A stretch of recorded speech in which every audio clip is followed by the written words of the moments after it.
Pai, may nagpaabot sa imo ning tabang. So yung binidyo ko yung bahay mo dati na pakatapos kang bagyong Rolly na naubos yung bubong ng bahay mo. So ngayon narinig ng isa sa mga viewers ko sa YouTube, sa aking channel sa YouTube na Certified From D. So ngayon tumawag siya sa akin ng isang araw at nagpaabot siya ng tabang na hindi naman kalakihan, kaya bibigay ko sa iyo ngayon yung binigay niyang tabang. Para ako nag-check-in sa isang beach resort sa bandang basta hindi bandang Gubat, Laguna, Camarines Sur.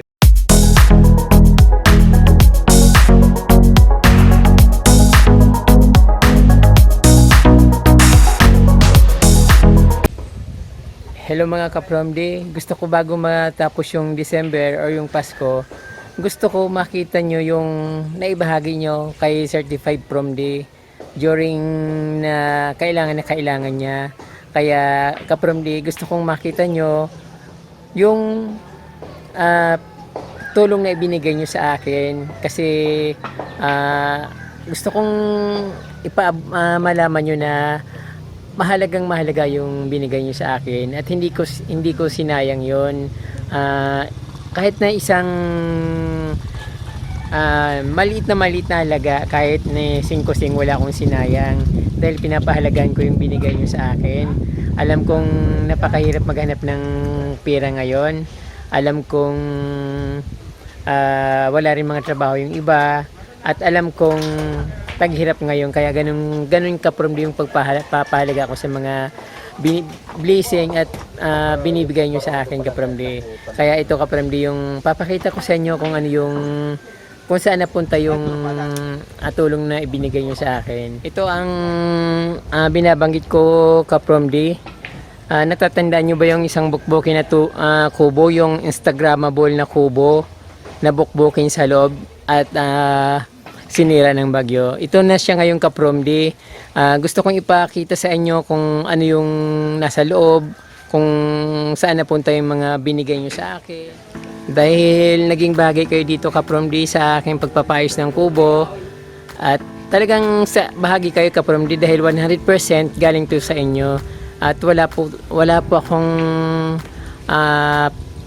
kapasidad na magpaayos ng kubo. Kaya ka-Promdi, maraming salamat sa inyo. Kaya ito, ka-Promdi, gusto kong ipakita sa inyo yung sinasabi ko na pagpapahalaga sa inyong pinaabot na tulong. Dito naman ako dadaan sa right side. Ayan, ka-Promdi, wala naman masyadong nabago sa aking kubo. Siyempre malinis pa rin dahil talagang malinis ako sa bahay. Yung table ko maganda pa rin, at ayun pa rin yung look niya. Yung lababo ko na wala naman pong nabago. Maliban lang po sa ibang part ng aking kubo, talagang may nabago po, ka-Promdi. So lahat po na pinabot niya na tulong sa akin ay talagang binudget ko para hindi masayang. Siyempre, katulad po nung sinasabi ko sa inyo na yung mga kapitbahay ko rin ay humingi ng tulong. Ayan, ka-Promdi, na sisilip nyo ba yung makintab na sa taas? Ayan po yung pinabot nyo sa akin na tulong. Hindi na po siya nipa, kaya hindi na po nipahat yung aking kubo. So hindi po mainit dito kahit naka-yero po siya. Pakiramdam ko na lang po yung yung temperature sa loob, kaya napakaganda pa rin po, presko, tapos mahangin at pumapasok sa loob yung hangin po.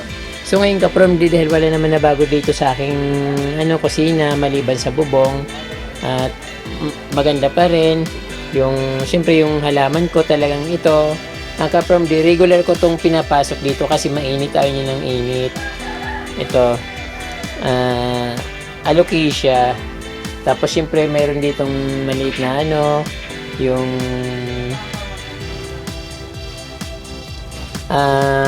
very rare na caladium. Tapos yung Alocasia zebrina. Pinasok ko siya kasi ayaw niya nang mainit. So biglang uminit. 2 days nang umiinit. Siyempre from dito yung lalagyan ko dito. In-upgrade ko lang din ito. Bali ko kulamber ito from di yung patungan ko ng mga gamit ko doon sa loob sa itaas. Ito na yung kinuha ko na lang doon para kasi ang bigat-bigat nasisira yung pinapatungan ko so hindi kaya. Siyempre from di yung mga ano pa rin, yung mga baon na ginawa ko, yung mga nilagyan ng condiments, speaker din po ito, sound booster, ito, yan po. Sa taas naman po, kaprom di yung ano, wala naman pong nabago dito, yung ano nga lang, yung binago ko lang, ito lang po yung nabago, yung kukulamber na nilagay ko. Ayan po.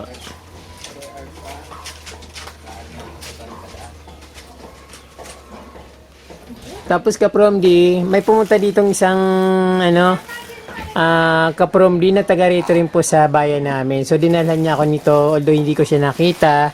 At hindi kami nagkita kasi nag-upload ako ng video sa taas. Ito yung ano niya pinadala niya, binigay niya sa akin at may sabon, may powder na sabon, saka may ano foam na panghugas sa plato. Tapos may kasama pa siyang ano Carne Norte. Ayan mga kapramdi. So ayan. Dito naman sa lamesa kapramdi, siyempre yung pilya plant na sinasabi ko o yung tinatawag nyo na turtle vine. But nung near-search ko siya, ang lumabas ay ano, Pilya plant, Pilya glauca artillery, parang something ganon. Tapos ito, bago lang to hiningi ko doon sa binibilang ko ng ulam dito na tagsa 10 piso. Siyempre kaprom di yung ano, dahil yung orchids na ano, pwede naman tong pang indoor. So nilagay ko na muna dyan, pang samantala lang naman.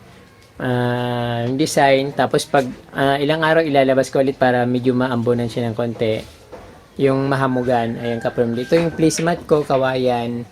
Syempre kaprom di, ito yung ano ko ilaw na ginawa, pinakita ko na to dati noon. So ngayon kaprom di, pupunta na tayo sa loob. Papakita ko sa inyo kung anong nabago. Ayan ano, loob ng kwarto ko kaprom di. So, napakalaki ng pagbabago dito sa aking kwarto.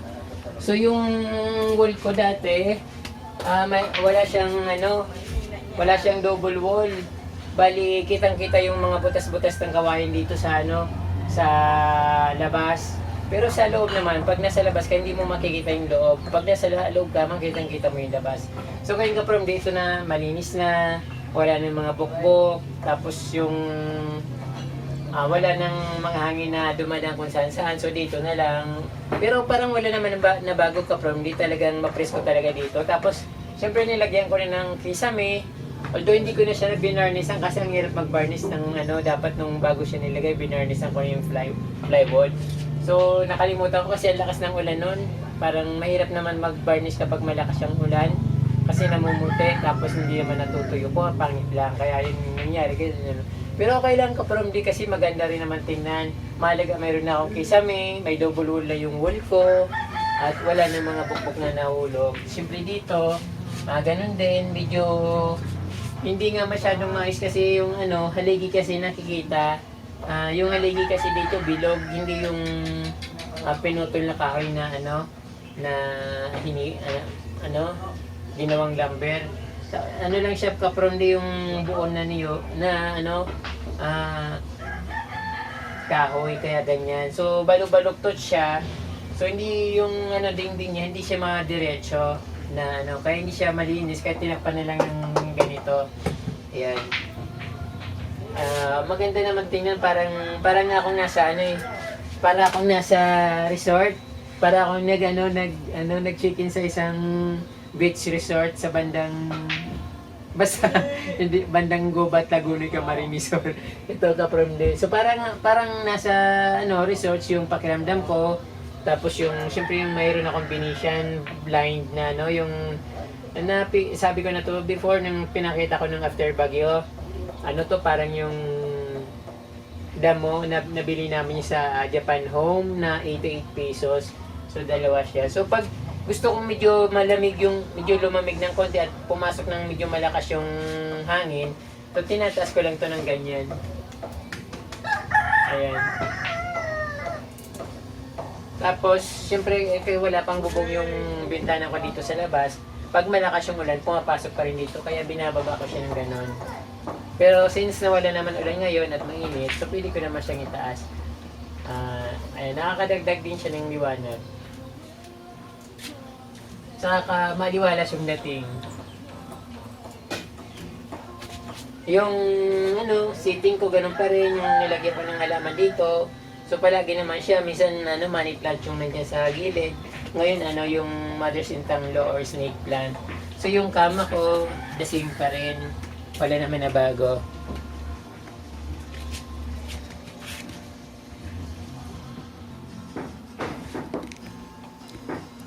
Dito ka from day, syempre malaki rin yung nabago dito. So, naging maganda rin, parang, yun nga sinasabi ko sa inyo, parang naging luxury na siya, na A1, luxury na A1. So, ka-from day, yung ko dito, nilalagyan ko ng yung halaman, ito, yung, anong tawag dito, lucky bamboo, na pinagputol-putol ko, kasi yun pala na palagi ko naman napapanood dito yung lucky bamboo is lucky raw. Sabi ng mga Chinese, dapat mas marami, mas malakas yung swerte. Sana nga ka-from this swerte. Tapos siyempre yung ginamit kong paso puti kasi maganda yung paso sa loob ng bahay na kulay puti kasi malinis tingnan. Tapos dito, dahil wala naman akong, dalawang puting paso lang kaya kong bilhin. Ito naman ang nandito kasi ito luma na ito. So yung mother's intanglo naman, ito yung malalaking mother's intanglo na matitigas yung dahon. Alam ko isa ito sa pinakamahal na mother's intanglo. Kasi yung pagkadahon nito ibang klase, sobrang tigas nito. Tapos siguro mga 3 dangkal lang yung haba ng niya, yung pinakamahaba na dahon niya, parang ganun lang. So, ganyan kaliit kasi ang kinuha ko niyan dati, dahon lang, pinatubo ko. Tapos dinala ko dito galing sa Manila. Tapos siyempre, ito yung bao ko. Hindi naman talaga to for ginawa ko to for speaker, katulad ng na sabi ko noon. Tapos yung pwede naman kasing ilagay ng kahit pwedeng sound booster, pwedeng lagyan ng mga candy, katulad ng coins katulad nito, ng mga ball pins, anything na pwedeng magkasya dyan ka-promde, pwedeng ilagay sa baon na yan. So hindi ko na siya binarnisan kasi gusto ko yung native na native talagang dating. Saka hindi, okay naman siya kahit walang varnish, pero sabi nila mas maganda raw may varnish. At sa ilalim ka-promde ay yung money tree ko nandito sa ilalim ng sa baba. Ayan. So, binuksan ko yung ilaw dito ka-promde kasi madilim dito sa kwarto ko kapag walang ilaw. Ayan. Syempre yung entertainment system ko dito, wala naman na bago, maliban sa yung nalagyan ng double wall sa likod. Ayan. Ayan ka-promde yung loob ng kwarto ko. Tinanggal ko na rin yung ko dito, amplifier na hindi na gumagana kasi parang pangpadagdag lang dito sa loob ng parang pangpagulo. Saka yung dalawang speaker ko, tinanggal ko na rin kasi hindi ko rin naman nagagamit dahil walang amplifier. Sa ilalim naman ka-promde yung ayan, yung mother's intanglo na nilagay ko dyan. So actually ka-promde yan, mahaba. Ewan ko ba't hindi na siya humaba. So ganyan, maliliit lang siya. Kaya ganyan lang yung dating niya. Pero okay lang naman kasi maganda naman siyang tingnan. So maliliit lang siya. Ayan. Ito naman ka-promde, nilagay ko to dito. Yung lalagyan, parang yung kaputol nung nilagay na kahoy na nilagay sa bubong, ito. So nilagay ko siya dito. Kasi yung nilalagyan ko siya ng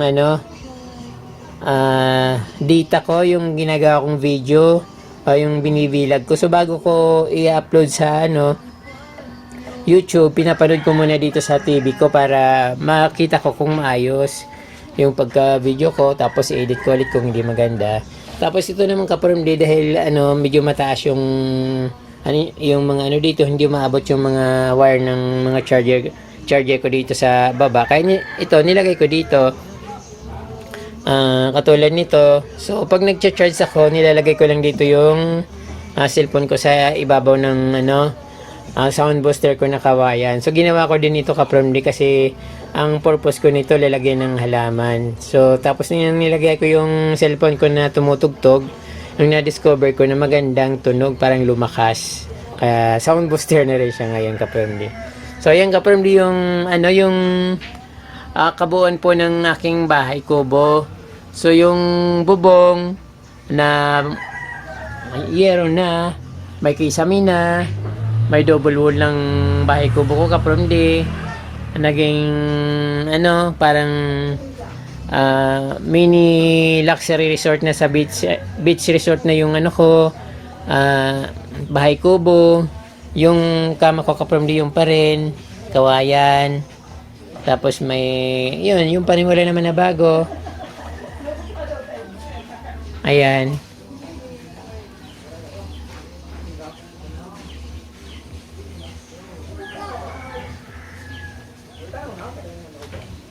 Dahil wala akong salas, diretso lang to from kusina to kwarto. Ayan, kitang-kita.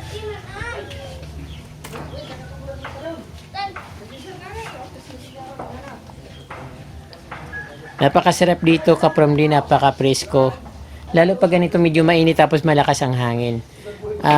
Mas na-appreciate ko yung weather dito kapag medyo mainit kasi pag maulan nakakaboisit ng tudong-tudok. Kasi yung palaging basa, yung alipunga sa paa, mahapdi na Makati. Ayan ka-promdi.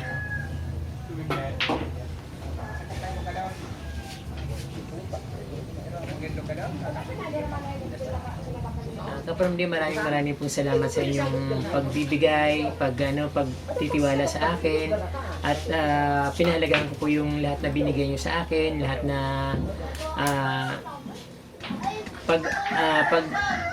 pag-aalala niyo po sa akin, pinapahalagaan ko po yun. Lahat na binigay niyo po sa akin, pinapahalagaan ko po yun. At yung pag-susubaybay niyo po sa aking channel, pinapahalagaan ko po yun. Kaya lahat na comment, iniisa-isa ko yun dahil gusto kong ma-replyan kayo kahit man lang. Ma-heart ko kasi sobrang hirap ng internet dito ka-promdi sa lugar namin. So hirap na hirap din ako mag-open ng internet, kaya kahit mapusuan ko man lang, hindi man na makareply, basta papakita ko sa inyo na present ako palagi sa inyo. So yun, basta gumagawa akong paraan. Although, siyempre mas maganda ko na replyan ko kayo. Kaya lang, yun po, yung connection dito napakahirap. Ganun pa man ka-promdi, gumagawa po ako ng paraan. At siyempre ka-promdi, lahat ito, yung buong bahay ko, yung kwarto ko, kung ano po yung nakita nyo dito, ay yun po ay dahil sa paghihirap nyo.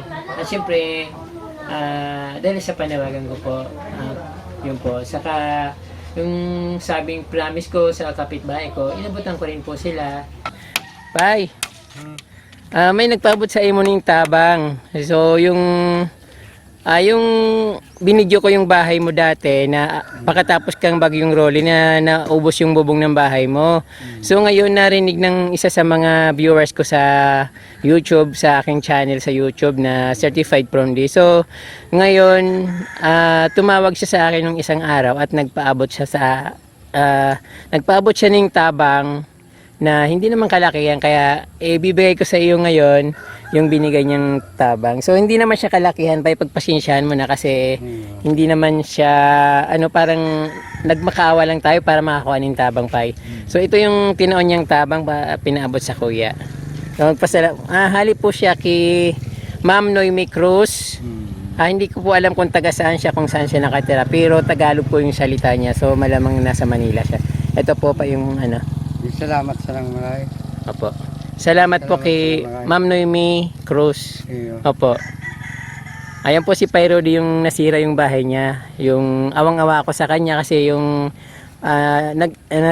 pumunta sila, parang nag-evacuate, tapos pagdating niya pag-uwi niya, yung bahay niya durog na, wala na yung mga bubong ng bahay niya, yung kusina niya, yung damit niya, mga damit nila sa bahay, basang-basa lahat. Kaya isa ako sa parang awang-awa ko sa kanya. So, maiyak-iyak nga ako nung nakita ko si Perody na yung bahay niya, gano'n na yung nangyari.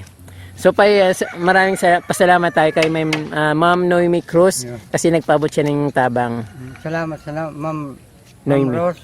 Ma'am Cruz. Ma'am Rose, salamat sa iyong marisay mo. Although pinipili ko lang po yung binibigyan ko kasi hindi naman po lahat na nandito ay talagang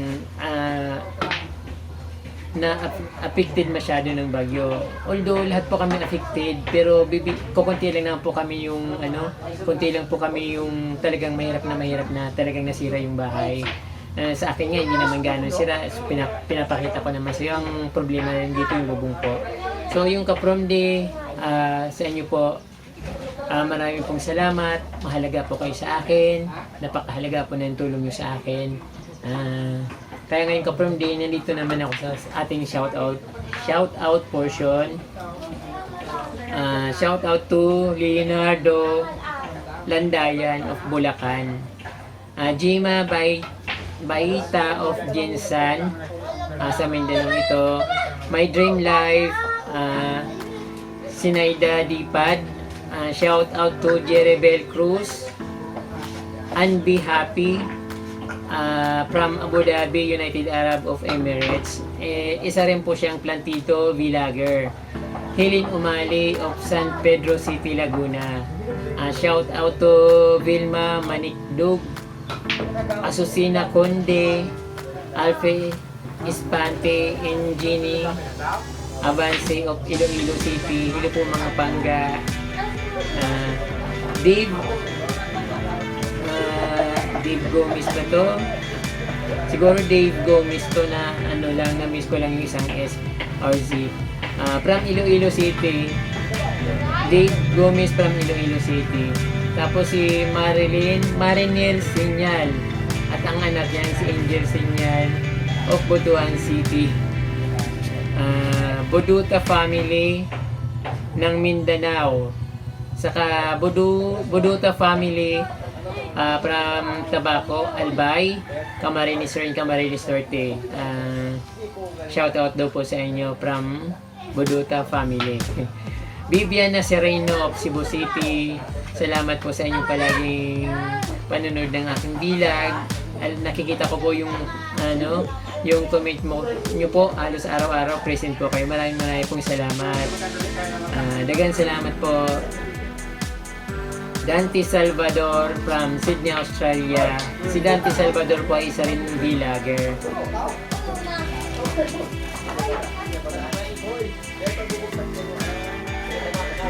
Shout out to Jennifer Olidan of Santo Tomas, Pangasinan.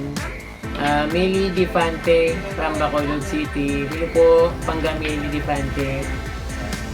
Beverly Daus or Dayus, Beverly Daus from Baguio City.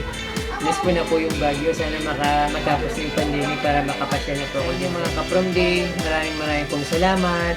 At Merry Christmas po. Advance Merry Christmas in advance Happy New Year po sa inyong lahat. Stay safe po. God bless po sa inyong lahat. Maraming salamat. Don't forget to subscribe po sa aking channel. Kung hindi pa po nakaka-subscribe, mag-subscribe na po kayo para updated po kayo sa aking mga vlog. Saka yun po, don't forget po to share the video para po mapanood din ng iba. Maraming pong salamat at mabalos.